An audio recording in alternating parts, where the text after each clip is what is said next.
Hello, and welcome back to Coin Lady channel. Today, there are a few TSCC-related topics we need to cover in this video. Phil Yen 2 causes waves in transnational Malaysia when it emerges. I'm about to dump some news on the board of directors of Palau that some of you might not like to hear, so strap yourselves in for the Bitcoin cycle. But there are many who are eager to hear it. Without further ado, therefore, let's begin. There is now no life in Bitcoin's $29,173 price. Ethereum has arrived in the last 24 hours, in the year 1834. The new rate is 4% in both USDT and USDC. Taxes continue to be $1.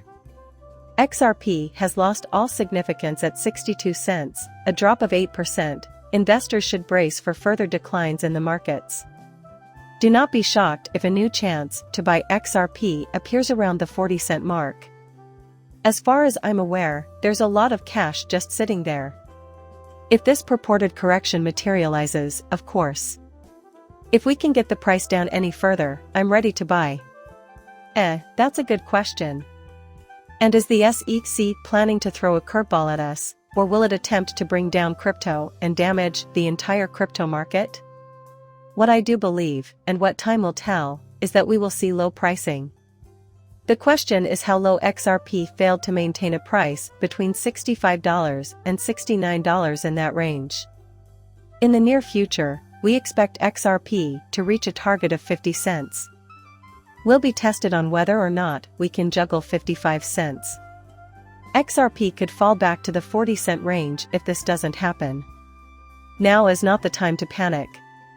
No more money advice, it's time to get things done. Obviously.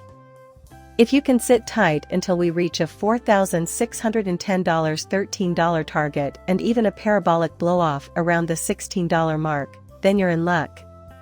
Mark, are you going to buy more to get ready for the upcoming bull cycle in 2024 or 2025? The choice is entirely up to you. What you need to do is get ready for anything may come your way. Folks, John Dean said that a judge tours didn't arbitrarily differentiate between sales.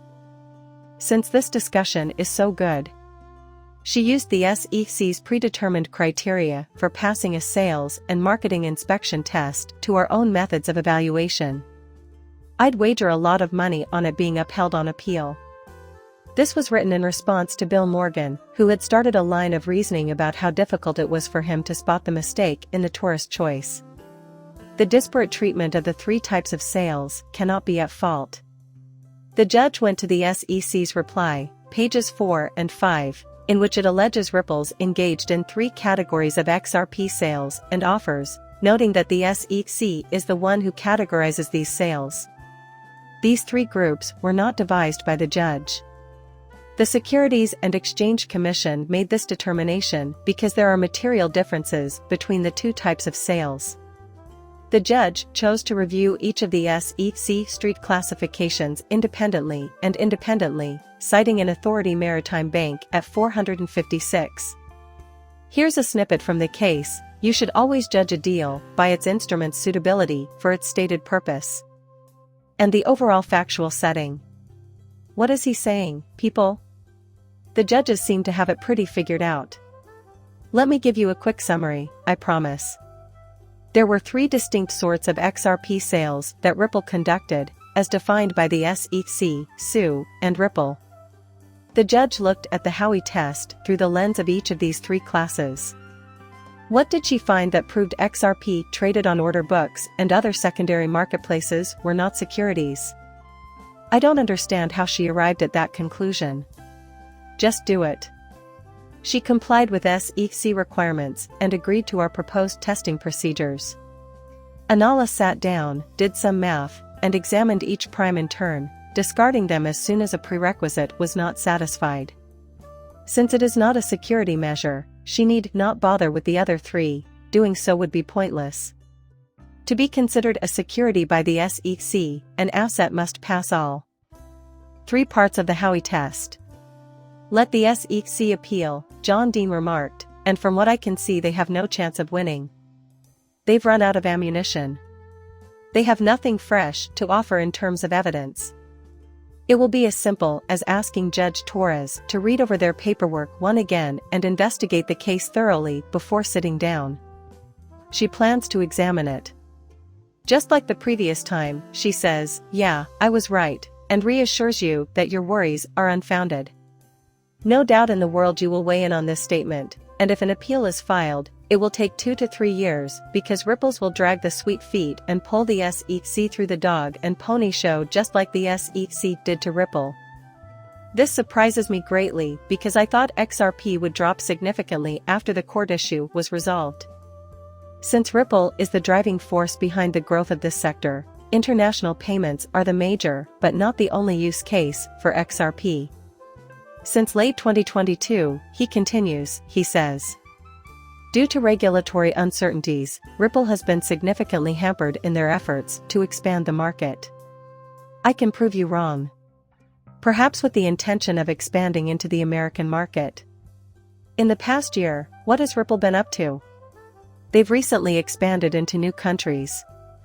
They have begun signing everyone up for the new financial system, setting up central banks, and connecting new money transfer services. Therefore, you may argue, the pace of progress in the United States did slow down, but that was anticipated. Similar to how the SEC has hampered the growth of the Bitcoin sector in the United States. So, I have no idea what this "what's man" is on about. Meanwhile, he claims, stablecoin producers have blocked a workable, albeit high-friction, alternative to the established players in this sector. Cross-border payments, especially in corridors that have been historically underserved by TradeFi, are likely to advance slowly, though I expect Ripple to create some success moving forward. New use cases for XRP legends are being developed, but it will be some time before they bear fruit owing to the increased mistrust and trade aversion of crypto at this SPF manual, plus all the other stuff on the opposite side. Not true. He's just wrong. Rosie Rios has already informed you that the train has left the station, the groundwork has not slowed down. For the time being, let's ignore the rest of the world save for the United States. They came out swinging. It bought them some additional time to expand their settlements into neighboring territories. They didn't put much effort into the United States during the litigation because they knew that no sane person would agree to a settlement. Johnny questions whether you think they would have spent 2.5 years on a closed case. Not at all, he emphatically states. However, persuading individuals to alter their behavior. It is extremely difficult to do so when there is regulatory uncertainty. Every other country's efforts to generate digital assets were met with regulatory clarity. What do you make of the recent central bank developments in Singapore? They also claimed that XRP wasn't a security. The Bank of England even came out and announced that XRP wasn't a security. Why not go to places like Malaysia, Thailand, and Japan? All of them assured him that XRP was not a security and so would cause him no problems. Singapore's central bank has ordered Ripple to increase its level of on-demand liquidity. Just what is the point of this conversation? Absolutely no nonsense at all. This portion is ours. Hello. Because Ripple controls 40% of Trembolone, I can only assume that Ripple's efforts were futile. And you won't believe what the most popular in Malaysia is getting, a shiny new upgrade. Send another fantastic Ripple and XRP, they're a sought-after liquidity partner. The litigation has been resolved, and XRP has been ruled to be an asset and not a security.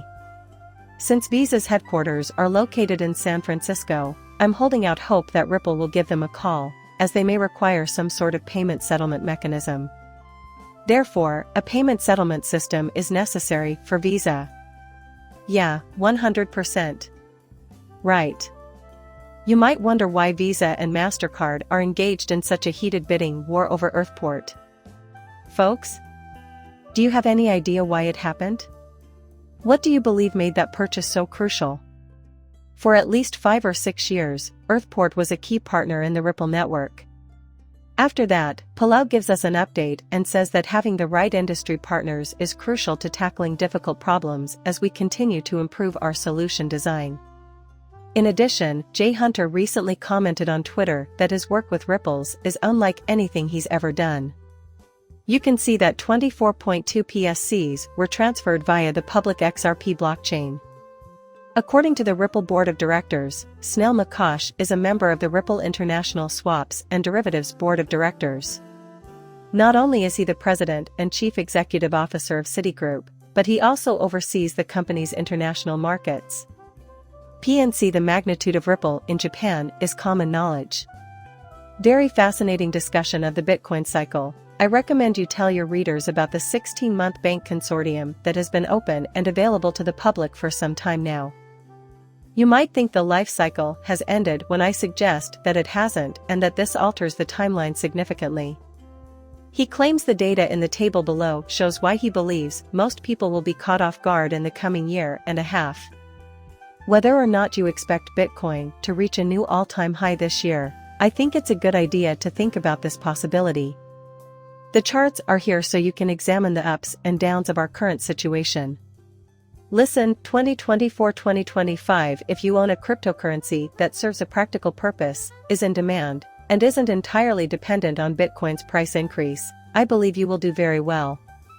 This is just my humble opinion based on what I believe God has revealed. If that's the case, then why is Tether selling off likely people who all boy execs and transpersonal questions questioned by the police? And this is not long after Justin Sun's as to USDT Lodge and weird the bounce shifts that are going on over an ad exchange. Look at that drop off. Everyone always thought Tether would make this industry go bankrupt and bring all the prices back down. I believe there will be a trigger that causes this to explode before we see institutional money in the market. The only thing left to wonder, though, is what exactly will serve as that catalyst, people. I'm going to leave it at that for now. Please like and subscribe my channel. See you later, bye.